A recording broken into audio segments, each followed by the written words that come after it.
وَقَضَىٰ رَبُّكَ أَلَّا تَعْبُدُوا تم اللہ کے سوا کسی کا عبادت مت کرو وَإِيَّاهُ إِلَّا بِوَالِدَيْنِ إِحْسَانًا اور اپنے ماں باپ کے ساتھ حسن سلوک کے ساتھ پیش آؤ۔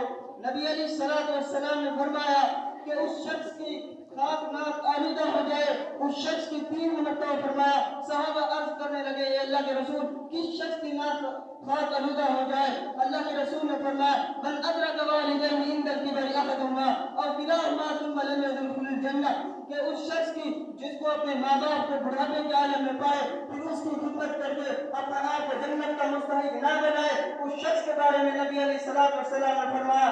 حضرت عمر رضی اللہ تعالیٰ عنہ بیان کرتے ہیں کہ ہم حضور صلی اللہ علیہ وسلم کے پاس بیٹھے ہوئے تھے، ایک عربی آیا اور کہنے لگا اے اللہ کے رسول میں ما حق الوالدی کہ والدین کو مجھ پر کیا حق ہے؟ میرے نبی نے فرمایا ہما جنت و نار کہ تمہارے لیے وہ جنت بھی ہے تمہارے لیے وہ دوزخ بھی ہے۔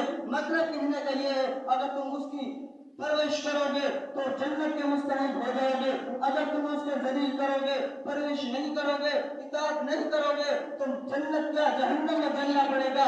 میرے نبی نے فرمایا جو بندہ اپنے ماں باپ کی صبح زیارت کر لے تو اللہ رب العزت اسے پورے دن میں ایک حج اور عمرے کا ثواب عطا فرماتا ہے۔